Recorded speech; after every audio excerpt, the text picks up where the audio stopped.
개인적으로 생각하는 필독서들이 있어요. 뭐든 좋습니다. 근데 우리는 지금 자바스크립트 잡았죠. 그럼 자바스크립트를 깊이 있게 그냥 제대로 한번 파는 거예요. 그러니까 여러분들이 영어를 정말 잘하면, 제대로 한번 파면, 어떤 언어든, 그죠? 좀 쉽잖아요, 배울 때. 그것처럼 프로그래밍 언어도 똑같아요. 언어를, 요 문법을 다 배우면서 같이 읽어야 되는 게 컴파일러예요. 근데 컴파일러가 조금 어려울 수 있어요. 하지만 요게 두 개가 시너지가 나요. 아, 자바스크립트 속에서는 프로그래밍 언어는 이렇게 만들어져 있구나. 그걸 알면 정말 좋겠죠. 어떻게 만들어요? 그러니까 매트릭스의 네오가 되는 겁니다. 갑자기 총알을 막는 그 수준이 되는 거죠. 이 컴파일러를 잘 알게 되면. 근데 사실 컴파일러만 가지고 총알을 막을 수는 없어요. 네오가 될 수는 없어요. 뭐가 필요하냐면 이제 컴퓨터 구조가, 하드웨어가 또 필요하겠죠. 이거는 논리적인 설명이고요. 컴퓨터 아키텍처에 대한 그 이해가 있어야 돼요. 하드웨어에 대한.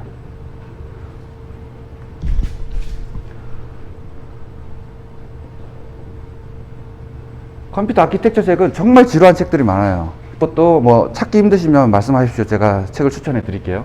요즘에 쉽게 써진 책들이 많으니까 책 제목은 얘기 안 하겠습니다. 광고가 될 수 있으니까. 그래서 컴퓨터 아키텍처를 좀 이해를 하고, 그 다음에 해야 되는 게 뭐죠? 자료 구조와 알고리즘을 공부해요. 그래서 기본적인 알고리즘이 몇 개 있어요. 그래서 그거 이제 서로 이제 커뮤니케이션 할 때도 편하고, 내가 코딩 할 때 도움이 되기도 해요. 근데 이걸 공부 안 해도 이걸 가지고 내가 코딩을 막 하다 보면 저절로 알고리즘이 생겨요. 내 생각대로. 근데 이걸 배우고 나면 내가 놓쳤던 거, 아, 이런 것도 되는구나. 또는 이런 생각 어떻게 했지? 이런 거죠. 우리가 피타고라스의 정리를 배우잖아요. 내가 피타고라스의 정리를 추측할 수도 있지만, 추측해서 내가 증명할 수도 있겠지만, 잘하는 분들은 피타고라스 정리를 배우는 것처럼 기본적인 몇 가지 공식들이 있어요. 그거 배우고, 요게 조금 더 나아가면 뭐죠? 디자인 패턴 책을 하나 보시면 또 좋아요. 디자인 패턴하고 이제 따라 붙는 게 리팩토링이죠.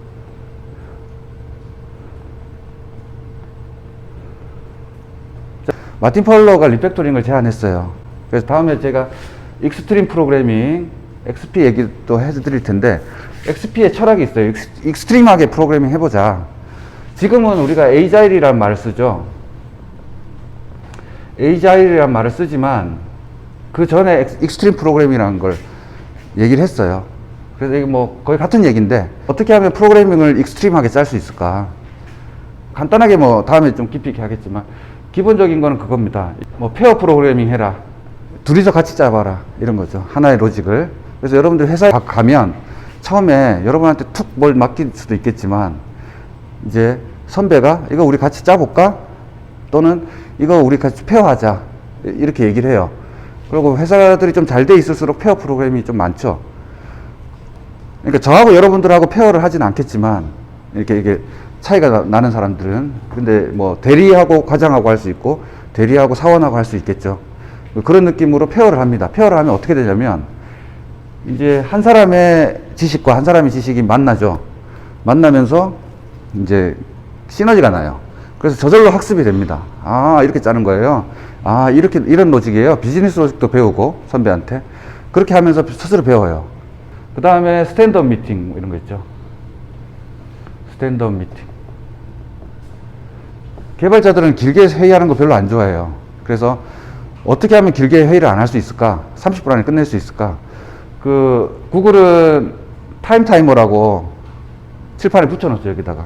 그래가지고 30분 맞춰놓고, 얘가 때르르 울릴 때, 띡띡띡띡 4번만 딱 울려요, 얘는. 그러고 끝났는데. 하여튼, 요런 걸 도구로 씁니다. 회의든 서서 회의해라. 오래 안 하기 위해서는 서서 해라. 근데 서서 30분 넘기는 경우도 있어요. 그래서, 한 발 들자, 뭐 이런 얘기도 하죠. 한 발 들고는 30분 못 넘기니까. 그리고 스탠드업 미팅도 요령이 있는데, 제가 이제 회사에서 했던 거는, 스탠드업이 무조건 아침에 가면 스탠드업 미팅을 해요. 지금 코로나라서 비대면이라서 그렇지만, 회사에 딱 출근하면 개발자들끼리 모입니다. 개발팀이. 이제 팀장 기준으로. 쭉 둘러쓰죠. 둘러서가지고, 거의 뭐 몇 초 안에 끝냅니다.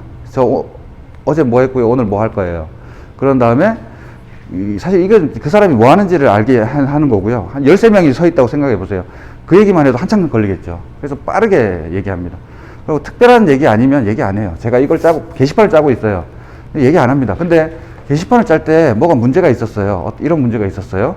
이런 건 어떻게 해요? 이런 걸 공식화하는 거죠. 그러면 이제 선배들이 야, 그건 좀 이따 내가 따로 알려줄게. 왜냐면 회의가 길어지면 안 되니까. 아니고 다 같이 알아야 돼요. 같이 협업을 해야 되는 거야. 모두가. 그러면은 팀장이 주도해서 누구한테 부탁을 하거나 직접 얘기하거나 해가지고 이거 이렇게 하고 이 부분은 이 친구한테 이 부분은 이 친구한테 물어보고 같이 맞춰. 이렇게 얘기를 해주죠. 그래서 스탠드 미팅하고 또 말이 길어지는 경우 있죠. 만약에 한 사람이 또 말이 긴 사람이 있었어. 저 같은 사람 꼭 하나씩 있죠. 말이 길어지면 이렇게 쳐야 돼요. 저도 이제 말이 길어지는데 항상 이걸 당하죠. 그래서 이렇게 치면 이제 빨리 마무리해야 돼요. 내 멘트는. 그렇게 해서 길게 말을 하지 않도록 하는 거. 스탠드업 미팅이 되게 좋습니다. 팀워크에도 좋고 회의하는 방식으로도 되게 좋아요. 그래서 뭐 우리는 서서 수업할 수는 없지만 이렇게 많이 활용해 보십시오. 그리고 팀 프로젝트 할 때도 이제 처음에 이제 모이잖아요. 우리 언제 모여서 합시다. 그래 놓고 또 각자 또 하죠. 모이면 이렇게 서서 이제 그동안의 진행상을 얘기하는 거예요. 앉아서 얘기하면은 별별 얘기 다 나오잖아요. 어제 드라마 봤어? 이 얘기까지 나오죠, 나중에. 리팩토링. 여기 나오는 게 리팩토링이에요. 코드는 계속 리팩토링 해라. 어떻게? 중복 코드는 없애고, 그 다음에 너무 큰 함수는 분리하고, 얘가 해야 될 부분은 얘한테 쓰는 거죠. 이 함수가 해야 되는 거. 이 함수가 해야 될 일부분을 다른 함수가 하고 있으면 이렇게 뭐가 생기죠? 커플링이 생기죠. 커플링이라고 하는 용어는 이런 함수 간에도 커플링이 있고요. 네트워크에서 서버 간에 커플링도 있죠. 내가 웹서버랑 DB 서버랑 커플링이 심하다 뭐 이런 말도 할 수 있죠. 또는 엔진엑스랑 노드가 커플링이 심하다. 이게 커플링이 좀 적을수록 가벼워져요, 시스템이. 그렇다고 너무 가벼워지면 안 되는 게 마이크로 서비스 아키텍처인가? 모든 걸 다 짧게 쪼개자 이런 철학이 있었어요. 한 5년 전에. 그래서 뭐 마이크로 서비스 이런 얘기 아마 검색하다 보면 많이 나오고 아직도 하는 분들이 계세요.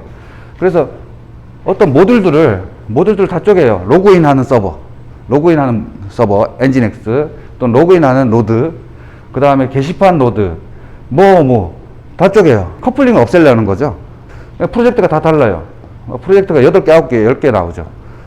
근데 문제는 뭐죠? 이렇게 했을 때 연동하는 게 너무 힘들어요. 얘들 간의 소통을 뭘로 할 건데 이 소통은 뭐 RPC라고 리모트 프로시저 콜이라는 게 있어요. 리모트 프로시저 콜인데 요즘에 이거 잘 안 쓰죠. 너무 떨어져 있어도 안 되는 거예요. 그래서 이게 단점들이 많습니다. 그래서 이게 이제 좀 무너졌어요. 왜냐면 이 간에 소통 비용이 더 드는 거야, 나중에. 우리가 한 곳에, 한 몸에 있다 그러면 그냥 불러버리면 되죠. 함수를 콜해버리면 되는데, 이 함수를 쓰려면. 얘는 리모트에 있다. 서버가 분리되어 있으니까. 뭐, 레스트 방식으로 소통을 하든, 뭐, RPC로 소통을 하든, 어떤 소통을 해야 되죠. 그래서 너무 이렇게 떨어져 있는 건 안 좋지만, 얘가 해야 될 거는 이 함수 정도는 분리해줘야 된다. 그래서 함수 단위로 보통 얘기를 많이 해요. 리팩토링은. 여기서 나온 게 리팩토링입니다. 그래서 익스트림 프로그래밍 철학은 책이 많아요. 이제 프로그래밍과 관계없이 여러분들이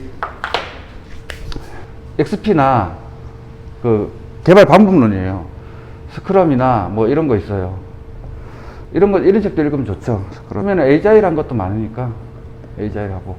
창업하시는 분들은 린 스타트업이라는 책도 한번 읽어보시고요. 어쨌든 갑시다. 리팩토링 책 읽어야 되고, 그 다음에 네트워크 책 하나 읽으셔야 돼요. 네트워크. 특히 서버 개발 백엔드 쪽으로 가실 분들은 네트워크 책 읽으셔야 되고, 소프트웨어 공학 관련된 책들이 있어요. 소프트웨어 공학에는 개발 방법론도 있고요. 아까 같이 스크럼도 있고, 뭐 스크럼, 대표적인 게 스크럼이고, 그 다음에 어쨌든 에이자일한 방법론들이 지금 많이 쓰고 있어요. 근데 RUP라는 것도 있죠. 레셔널 로즈라고 지금은 거의 안 쓰는데 레셔널에서 만든 프로세스가 있어요. 이거는 다이어그램 그리는 거 있죠. 여러분들 컴포넌트 다이어그램, 클래스 다이어그램, 그 다음에 스테이트 차트 다이어그램, 뭐 액티비티 다이어그램, 디플로이먼트 다이어그램 이런 거. 이런 다이어그램 그리는 게 있어요. 우리가 코드로 얘기를 할 수 없잖아요. 서로 회사에서. 코드를 막 쓰면서 야 이렇게 하면 되지 이렇게 하면 되지 이렇게 말을 못하니까 클래스 다이어그램으로 그립니다. 예를 들어서 애니멀이라는 게 있는데 우리가 상속을 받을 거예요. 이 클래스를. 그러면은 클래스는 네모로 쳐요. 여러분들 회사에 가면 자 이렇게 합시다 이렇게 얘기를 해요. 그냥 설계를 그 자리에서 하는 경우도 많아요. 그래서 애니멀을 상속받는 캣이 있어요. 캣 클래스 자 이렇게 하고 그 다음에 도그다 이렇게 뭐 그럼 상속은 이렇게 표시하고 상속 이렇게 표시하고 인터페이스가 있어요. 나중에 타입스크립트 할 때 여러분들 인터페이스 배울 거예요. 그리고 자바를 하신 분들은 인터페이스 아시겠지만 인터페이스는 동그라미로 그리죠. 뭐 눈, 코, 입이라는 게 있다. 눈, 코, 입이라는 인터페이스가 있어요. 눈은 이 고양이는 눈을 어떻게 보는지, 코로 어떻게 냄새를 맡는지, 입으로 음식을 먹고 소리를 내는지 소리가 다르잖아요. 예, 그거를 얘들은 이 눈, 코, 입이라는 세 개가 분명히 필요하다. 꼭 필요한 것들을 이렇게 정의를 하죠. 그래서 인터페이스는 구현이 되어 있는 게 아니고 정의만 합니다. 그래서 얘를 내가 구현을 해야 돼. 캣이 눈, 코, 입을 반드시 갖고 있어야 돼. 눈, 코, 입의 기능을 갖고 있어야 돼. 라고 한다면 이렇게 점선으로 해서 이렇게 하죠. 그럼 이건 임플리먼트다. 이렇게 얘기하죠. 그러면 이렇게 그려져요. 회사에 가면. 이 부분은 이제 여러분이 짜세요. 그럼 선배가 이거 후다닥 만들어 주죠. 만들어서 커밋 해줍니다. 그러면은 내가 이걸 임플리먼트 해서 짜야 돼요. 뭐 또는 이걸 선배가 짜줬어. 이렇게 짜는 거죠. 그래서 이런 것들은 선배들이 짜고 이런 것들은 내가 짜는 경우가 많아요. 왜냐하면 여기에 있는 모든 응용 기능들은 얘를 상속받는 모든 클래스들이 다 쓰죠. 그러니까 잘 짜져야 되겠죠. 그렇게 하면서 이제 아 이렇게 짜져 있구나 라고 머릿속에 담아놓고 이제 상속, 익스텐즈, 그 다음에 임플리먼트 이렇게 해가지고 내가 여기다 눈, 코, 입을 구현해야 돼요. 좋죠. 내가 뭘 해야 되는지가 정해져 있잖아요. 여기 눈 함수, 코 함수, 입 함수 이 함수를 세 개를 내가 여기서 코딩을 하면 되는 거죠. 그래서 처음에 팀 프로젝트 할 때도 이렇게 설계를 합니다. 코드를 어떻게 짤지. 자, 우리는 대부분 리액트로 짜면 컴포넌트 베이스죠. 그럼 컴포넌트 단위로 이렇게 그려요. 그러면 그거는 뭐예요? 이건 클래스 다이어그램이지만 그건 컴포넌트 다이어그램이 되는 거죠. 컴포넌트 속에는 또 함수들이 또 여러 개 있을 수 있죠. 자바스크립트는 클래스를 많이 안 쓰니까 그런데 그 함수 단위를 또 내가 설계할 수 있죠. 그 컴포넌트 속에서 이런 식으로 얘가 함수면 되잖아요. 디플로이먼트 다이어그램이라고 하는 거는 그 서버를 어떻게 구성할 것이다. 저번 시간에 우리가 줌으로 수업했을 때 뭐 엔진엑스 하나 두고 노드 하나 두고 뭐 마이스큐엘 하나 두고 이렇게 했죠. 노드를 내가 두 개를 둬야 돼. 또는 플라스크가 들어가야 돼. 이거 그리는 거 있죠. 그게 디플로이먼트 다이어그램이에요. 그 다음에 시퀀스 다이어그램은 인스턴스를 그리는 겁니다. 그래서 요거 뭐 캣이 처음에 사용자가 로그인 컴포넌트가 있어요. 로그인 클래스가 있다고 칩시다. 컴포넌트나 클래스나 뭐 같은 의미로 받아들이세요. 그러면은 로그인 얘는 인스턴스죠. 로그인의 변수도 될 수가 있고요. 컴포넌트가 될 수도 있고요. 다 될 수 있습니다. 그래서 이 로그인 컴포넌트를 처음에 만나. 그러면은 로그인 컴포넌트가 활성화되죠. 내가 접근하면 new 된다는 거죠. 인스턴스화 되는 거죠. 인스턴스화 되면 이게 그래 정확한데 그냥 이렇게 그립니다. 그냥 이렇게 그려요. 자, 로그인 했어요. 로그인 했는데 아이디 패스워드가 틀려. 그러면 뭐 얼럿을 뿌려야 된다. 얼럿이 받겠죠. 얼럿이 그때 활성화되는 거예요. 그러면 언제? 뭐 아이디 패스워드가 틀렸을 때 뭐 이렇게 쓰는 거죠. 그런 다음에 얼럿을 뿌리고 끝낸다. 그리고 그럼 얼럿 플러스 마지막에 뭐가 가죠? 사용자한테 얼럿 메시지 박스가 가죠. 뭐 이렇게 멘트 적고. 멘트 많이 안 적어도 돼요. 당연히 가는 거니까. 굳이 글씨 많은 거 좋은 거 아니라 그랬죠, 제가. 코드든 뭐 그림이건. 로그인 성공했어요. 성공하면 어디로 가죠?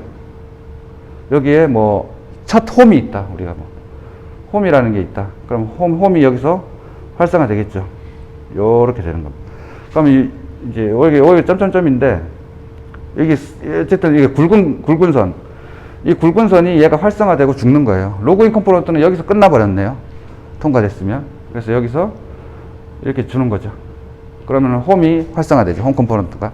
이런 식으로 순서 이렇게 보면 이렇게 그림을 그려놓고 보면 로그인하고 나서 홈으로 가는구나. 그리고 아이디 패스워드 틀렸을 때는 얼럿을 뿌리는구나. 이 컴포넌트를 쓰는구나. 이렇게 내가 알 수가 있죠. 이건 뭐가 나타나죠? 각 인스턴스잖아요. 코드가 그대로 보이죠. 요걸 잘 그려놓으면 이게 코드가 그대로 보입니다. 그래서 예전에는 뭐 순공항, 역공항이 있는데 코드를 가지고 시퀀스 다이어그램을 그려줘 하면은 이렇게 똥 떨어지겠죠. 그러면 그 반대가 역공학인데 이 그림을 그리고 내가 코드로 제너레이트 해줘. 그럼 코드가 축 쳐지겠죠. 네. 이런 연구도 옛날에 많았습니다. 근데 코드가 디테일하게 내 스타일대로 완벽하게 이렇게 제너레이트 되지는 않아요. 하지만 비슷하게 나오죠. 지금 GitHub에서 마이크로소프트가 코파일럿인가요? 코파일럿이라고 인공지능 코딩을 발표했잖아요. 출시했잖아요. 그래서 코파일럿에 가입하면 내가 예를 들어서 뭐 add 함수다 그러면 add 괄호 치면 그냥 코드가 쭉 써져 돼요. 오른쪽에. 그래서 클릭하면 그냥 쭉 생기죠. 이건 뭐냐면 GitHub에 여러분들이 올린 코드, 우리가 올린 코드를 머신러닝 시킨 거예요. 학습을 시킨 거야. 그렇게 학습을 시켜 놓으면 로그인 그 다음에 get 스톡 프라이스 주식 이렇게 영어로 쓰면 거기에 누군가가 써놨던 거 학습된 코드가 이렇게 나오는 거죠. 근데 이거 지금 문제가 많죠. 저작권을 어떻게 할 거냐 그러면 프라이빗 리파지토리에 있는 코드도 다 학습시켰으니까. 그러니까 대기업에서는 GitHub을 못 쓰는 거죠.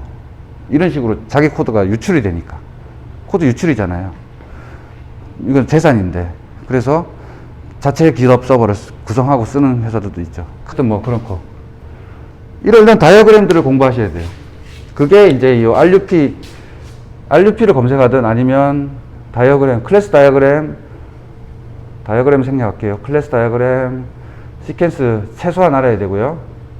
시퀀스 다이어그램, 컴포넌트 다이어그램. 우리는 이제 컴포넌트를 많이 쓰니까. 컴포넌트도 사실 뭐 그리기 나름이에요. 이렇게 그려도 되고. 하나를 검색하면 연관되는 게 쭉 나올 거예요. 그래서 이 다이어그램을 어떻게 그리는구나. 그런 거를 이제 한번 보셔야 돼요. 입사하기 전에. 그래서 이거는 지금 보셔도 되고 꼭 뭐 8번째 보라는 거 아닙니다. 없어요. 자료구조 알고리즘도 어떻게 해요? 알고리즘도 이렇게 표현할 수 있겠죠. 그림으로. 이렇게 한 책들도 있습니다. 실제로. 시퀀스 다이어그램이라. 그리고 우리가 순서도 플로우차트 있잖아요. 플로우차트를 제일 많이 쓰긴 하는데 쉬우니까. 6학년 때 배우나요? 하여튼 뭐 이렇게 시작이고 뭐 프로세스고 출력이고 이런 시퀀스 다이어그램이나 또 스테이트 차트라고 있어요. 스테이트 차트 어디로 가고 이렇게 가는 거 순서를 그리는 것도 있고 뭐 하여튼 다이어그램들은 많습니다. 이걸 쭉 한번 훑으세요. 지금 보면 조금 어려울 거예요. 여러분들이 이제 요 두 개를 좀 하고 나서 딱 보시면 잘 보입니다. 그리고 컴파일러 책을 보면 BNF라고 해가지고 표기법도 있어요. 코드 표기법. 그런 걸 한번 보고 나서 다이어그램을 딱 보면 쉽죠. 처음부터 다이어그램을 접근하면 어렵습니다. 그리고 컴파일러가 어려우면 그냥 한번 쭉 읽고 넘어가시고 컴퓨터 아키텍처 어려워요. 그럼 쭉 한번 읽고 넘어가는 거예요. 빠르게 읽어도 돼요. 쭉 읽고 하다가 이것들이 다 연관이 됩니다. 나중에 네트워크 하면서 컴퓨터 아키텍처하고 연결이 되죠. 이 지식 간에 연결이 생겨요. 그 다음에 컴파일러 하면서 자바스크립트 연결되고, 컴파일러 하면서 아까 그린 다이어그램이 연결되고, 다이어그램 하면서 자료구조 알고리즘이 연결되고, 자료구조 알고리즘 하면서 디자인 패턴이 나와요. 디자인 패턴이라는 거는 어떻게 코딩을 하더라. 뭐 우리가 옵저버 패턴, 퍼사드 패턴, 몇 가지 패턴이 있어요. 그래서 이렇게 그려도 되지만 이렇게 해요. 그건 어떻게 짜요? 라고 물어봤을 때 선배한테 선배가 이렇게 얘기해요. 그건 퍼사드 패턴 쓰면 되잖아. 그건 옵저버 패턴 쓰면 되잖아. 커맨드 패턴 쓰면 되잖아. 뭐 이렇게 그냥 그거 쓰면 되잖아. 그래서 그거 뭔지 모르다 알아들으면 안 되겠죠. 다 소통을 위해서 필요한 것들입니다. 이런 거. 디자인 패턴. 그래서 이게 다 연결돼요. 이게 확 연결되면서 그때 시너지가 납니다. 그러면서 내가 폭풍 성장을 하죠. 막 성장하죠. 이게 연결이 되는 순간. 그리고 연결이 되는 순간 이 스토리는, 이 책에 있는 내용은 내 얘기가 돼요. 내가 지금 현업에서 하고 있는, 내가 코딩을 하고 있는, 개발하고 있는 시스템, 내가 지금 구성하고 있는 서버, 이 스토리를 이 책에 써놨어요. 그래서 책이 내 얘기를 하면 그만큼 재밌는 게 없겠죠. 그래서 처음 빨리 읽을 때는 그냥 한번 쭉 볼 때는 남의 얘기예요. 다 나한테 안 와닿는다고. 하지만 두 번째 볼 때는 내가 내 얘기가 된다. 그때 확 시너지가 난다는 거죠. 그렇게 공부하면은 제 생각에는 빠른 분들은 1년, 뭐 1년은 정말 빠른 분들이고 2년 정도 이걸 공부 쭉 하는데 2년 정도 걸려요. 깊이 있게 공부 안 하셔도 돼요. 여러분들이 박사학위 딸 거 아니잖아요. 이게 다 이 분야의 박사 과정은 따로 있습니다. 이게 다 다른 분야예요. 왜냐면은 자바스크립트 책, 리액트 책만 읽어도 뭐 한 달이 가는데, 한 달, 두 달 뭐 이렇게 가버리는데, 이렇게 많은 책을 언제 다 읽냐. 그냥 읽는 거예요. 그냥 읽으면서 2년 정도 보통 걸리면, 제가 지켜봤을 때 2년이 되면 이제 서버도 배우고 클라이언트도 다 배워요. 클라이언트는 이제 뭐 리액트, HTML, CSS가 될 거고, 리액트 네이티브를 하는 사람도 있을 거고, 앱을 만들면, 서버는 뭐 노드 익스프레스나 뭐 자바 스프링이나 플라스크나 패스트 API나 뭐 이런 걸 다 배워요. 다 써본다고 실무에서. 이제 풀스택이라면. 그러면 2년 안에 그 기술은 다 배웠죠. 그 다음에 이론적인 뒷받침 다 됐죠. 무적이 됩니다. 이 순간. 그 다음에 어떤 현상이 발생하죠? 이 부분은 어떻게 짰지 하고 오픈소스니까 기덥에 가서 그냥 쭉쭉쭉 보는 거예요. 심심할 때. 코드를 보게 되죠. 아, 이렇게 짜는구나. 그러면서 나는 이렇게 짰는데 이 사람이 이렇게 짜네. 어쨌든 그 상태가 되면 어떤 회사는 다 붙죠. 웬만하면. 그 단계가 되면 내가 창업을 하건 내가 직접 시스템을 만들고 할 수도 있겠죠. 이 정도 수준이 되면. 면접 요령도 다음에 한번 알려드릴게요. 기술 면접하는 방법. 공채 면접관이었기 때문에 면접관 교육만 뭐 이렇게 한참 받습니다. 면접을 보기 위해서. 그런 노하우는 제가 다음에 알려드릴게요. 그래서 책은 이런 식으로 공부하시면 되고, 여기 혹시 빠진 게 있을 수도 있는데 제가 다음에 또 추가로 알려드릴게요. 또 이런 순서대로 이제 이런 목표를 가지고 공부를 하시면 된다. 그리고 컴퓨터공학 전공한 사람들은 이거 대부분 다 배웠죠, 학교에서. 학교에서 다 배우는데 한 학기에 한 과목씩 배운다고 했을 때 사실 그 수업 시간은 많지 않거든요, 생각보다. 그래서 대부분 다 기억을 잘 못해요, 물어보면. 그리고 심지어 이거 수업 안 하는 데도 많죠, 요즘에는. 취업이 목표니까 자바를 가르치고 뭐죠? 스프링을 가르치죠, 심지어. 스프링, 리액트 이런 걸 가르치죠. 뭐 코틀린 이런 걸 가르치죠. 이런 건 안 가르치고. 왜냐면 그런 게 취업이 되니까. 하지만 여러분들이 개발자로서 살려면, 먹고 살려면 이런 것들이 뒷받침돼야 돼요. 어느 정도는 깊이 있게 몰라더라도 한 20-30% 정도는 지식들이 있어야 됩니다. 이런 것들이 믿는 구석이 되는 거예요. 리액트 컴포넌트 하나 빨리 짠다, 코드 잘 짠다, 이거는 단기간입니다. 짧게 보는 거고, 멀리 보려면 이런 것들이 다 받쳐야 돼요. 책은 무지하게 지루하고 재미없죠. 하지만 리액트를 공부하면서 이런 것도 공부하고 자바스크립트 공부하면서 짬짬이 보는 거예요, 계속. 그리고 이런 책들은 버리지 마십시오. 내가 챕터 하나만 읽고 안 읽었어, 뒤에. 보통 그런 경우 많죠, 책들. 그래서 이런 책을 하나 샀으면 나중에는 언젠가 보게 돼요. 그리고 보셔야 돼요. 그래서 눈에 띄는데 항상 놔두셔야 돼요. 안 읽더라도. 그럼 마음에 짐이 됩니다. 지나가면서 이 책을 보는 순간 아, 이거 읽어야 되는데 이러고 안 읽는 사람도 있고, 아이씨, 오늘 읽자. 오늘 뭐 하지? 유튜브라 이렇게 볼까? TV를 볼까? 하다가 그 책이 또 보여요. 마음에 짐이죠. 그때 딱 보는 거예요. 또는 언제 보면 되죠? 그 책을 뽑아가지고 카페를 가는 거죠. 그래서 카페에서 본다거나. 저는 그랬어요. 데이트하러 갈 때, 저는 5년을 연애를 너무 이제 열정이 좀 식잖아요. 그래서 책을 들고 나갔어요. 왜냐면 카페에서 막 3시간씩 앉아 있으니까 지루하잖아. 그래서 막 얘기하면서 둘 다 같이 책 보고 오면서. 되게 좋더라고요. 둘이서 같이 책을 보는, 책 데이트죠. 독서 데이트. 그러면서 뭐 이런 얘기 저런 하고. 근데 분야가 다르니까 뭐 책에 관련된 얘기는 거의 없지만 건설적이죠. 어쨌든 그렇습니다.